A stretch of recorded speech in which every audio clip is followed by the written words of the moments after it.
اچھا، جو وزیر اعظم ہیں بھارت کے نریندر مودی، وہ بالکل چپ ہیں اس معاملے کے اوپر، حالانکہ ہم نے دیکھا کہ گلف کنٹریز سے، سعودی عرب سے اور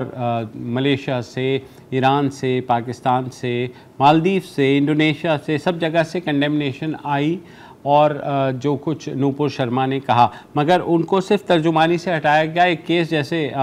نفرت انگیزی کا درج ضرور کیا گیا، مگر ان کو گرفتار نہیں کیا گیا. تو وزیر اعظم نریندر مودی آپ کے خیال میں کیوں چپ ہے؟ کیا وہ سائلنٹلی اس چیز کو انڈورس کر رہے ہیں، یا وہ یہ سمجھ رہے ہیں کہ یہ پیچ ہے، گزر جائے گا؟ دیکھیے، مودی جی نے تو پچھلے 10 سال میں ایک پریس کانفرنس بھی نہیں کی ہے، میڈیا سے نہیں ملے ہیں، بلکہ جب بھی الیکشن ہوتے ہیں تو اس وقت باتیں کرتے ہیں، اور ایسے کچھ بیانات بھی ان کی طرف سے آئے ہیں جو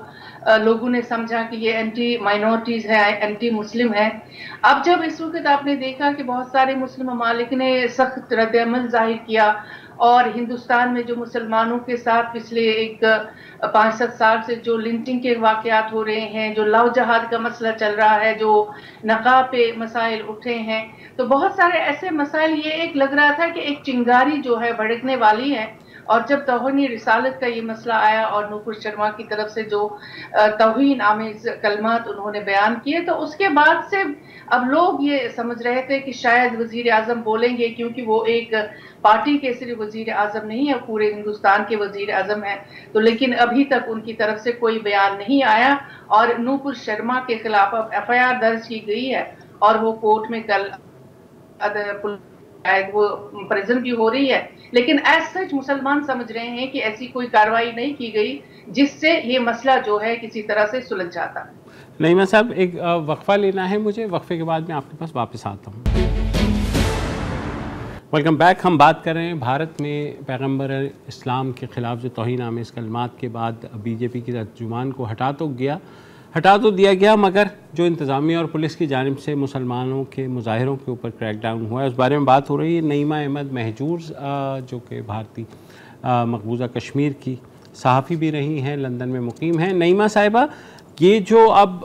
ہم نے بہت کچھ دیکھا گزشتہ برسوں میں،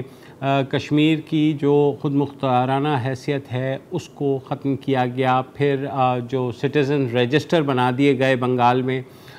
اس کے اوپر تو آپ کو لگتا ہے کہ مودی حکومت شاید اس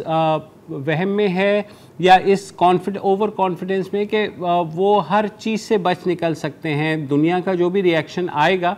وہ اپنی معاشی طاقت یا ڈپلومیٹک جو سفارتی طاقت کی وجہ سے اس سب کو سہ لیں گے، اور ان کا یہ خیال ہے کہ کہیں سے ان کے اوپر اس طرح کا پریشر نہیں آئے گا؟ دیکھیے، اگر آپ انٹرنیشنل پریشر کی بات جی کر رہے ہیں کہ تو اس سے پہلے بھی بہت سارے ایسے حالات ہوئے ہیں اقلیتوں کے ساتھ. وہ چاہے آپ آسام تریپورہ میں آپ دیکھیں گے کہ جی NRCA کا مسئلہ چلا، یا شاہین باغ میں عورتوں کا مسئلہ چلا، یا کسانوں نے 1 سال تک جو وہاں پہ مظاہرے دھرنا کیے. دیا. جی تو مجھے لگا کہ ان کو جو حکومت ہے BJP کی، تو ان کو شاید یہ لگ رہا ہے کہ کچھ نہیں ہوگا جیسے ہم چل رہے ہیں، اور یہ سارا معاملہ ٹھنڈا ہو رہا ہے، اور مسلمانوں کے ساتھ بھی جس طرح کی پالیسی اپنائی گئی ہے تو کوئی اس کا نوٹس نہیں لے رہا ہے. لیکن جب یہ توہین رسالت جی پہ اب مسلمان ملکوں کی طرف سے جو ری ایکشن آیا ہے، تو مجھے لگتا ہے کہ کسی حد تک جو خود وہاں کی میجورٹی جو ہندو پاپولیشن ہے، اور خاص طور سے جو وہ سیکولر ہندو ہے، ان کو بھی اب لگ رہا ہے کہ ہماری ملک کی پالیسی جو ہے اندرونی اور بیرونی، اس پہ کافی ڈینٹ آ رہا ہے، اور وہ کسی حد تک ہمیں نقصان پہنچا رہی ہے. تو اس وقت مجھے لگ رہا ہے کہ پالیسی شاید، یہ میرا گمان ہو سکتا ہے کہ شاید یہ شفٹ کریں گے، کیونکہ اب جو مسلمان ملکوں نے جس طرح سے ریئیکٹ کیا ہے، ظاہر ہے تو وہ دیکھتے رہیں گے کہ کس طرح وہاں پہ مسلم اقلیت طرح تعلق رکھا جاتا ہے، کس طرح ان کے بارے میں جو رویہ پہلے تھا اس کو چینج کیا جائے گا. تو اس کو دیکھنا ہوگا. ادروائز اگر آپ سمجھتے ہیں کہ RSS والے جو ہیں وہ اپنی پالیسی چینج کریں گے، شفٹ کریں گے، تو مجھے لگتا ہے پھر وہ اپنا ووٹ بینک جو ان کا ہے، اور جو انہوں نے اسٹرانگ ووٹ بیس بنایا ہے، اس کو شاید نقصان پہنچے گا.